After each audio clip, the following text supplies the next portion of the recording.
a one-fruit smoothie. Coming right up, amore mio.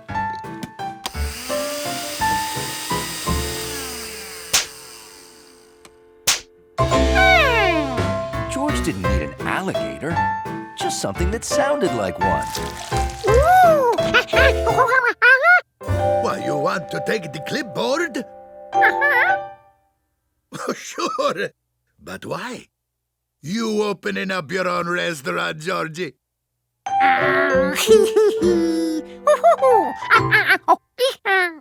Oh, yes. Betsy is reading her story on the radio tonight. Oh,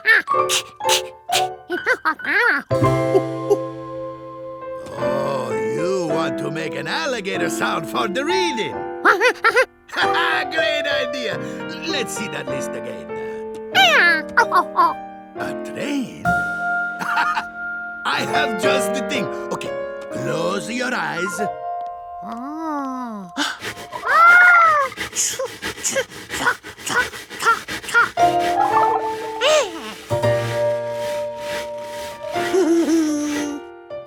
Not bad, eh, Giorgio? It's just like a choo-choo. Now, you try.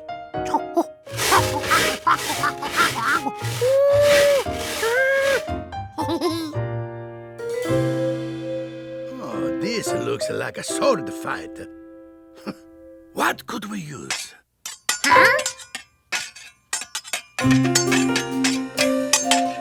Oh, Gnocchi, such a clever gatto, eh? Well, what do you think, Giorgio?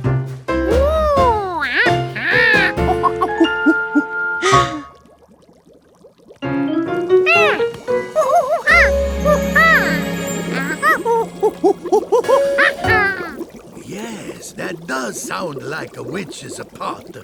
But I can't give you my minestrone. It's today's lunch special. Wait. I have an idea.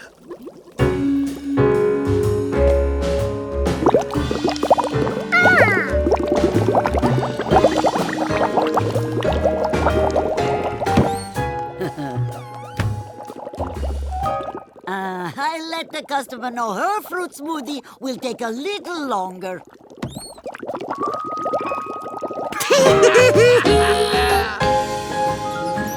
Finally, George had everything he needed to make the sounds on his list.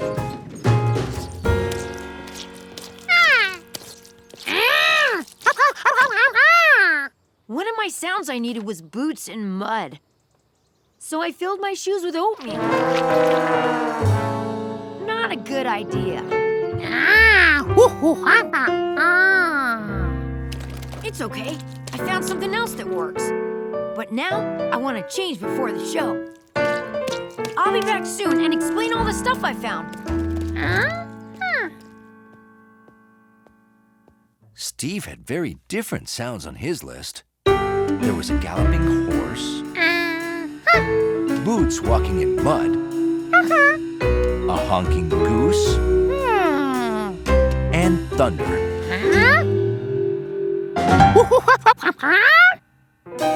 But how were these things supposed to make those sounds? Coconuts? A soggy newspaper? What are we supposed to do with these things? Where's Steve? This one or this one? Ah, nuts. This is tough. We'll be going on the air in just a few minutes. Get ready. Good luck, dear. Oh, Steve isn't back yet. Maybe we just shouldn't do any sounds. Hey, that sounds like a horse.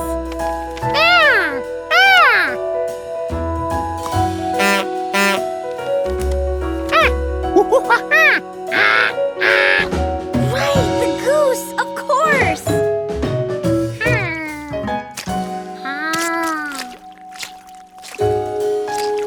Oh, that's number 6. Boots walking through mud. So this is number 8? Thunder? And we're live in 10 seconds. Here we go, George. Okay, I'll hold up my fingers for what sound I want. 1, 2, 3. Then you make the sound. Got it? The train chugged steadily through the mountains.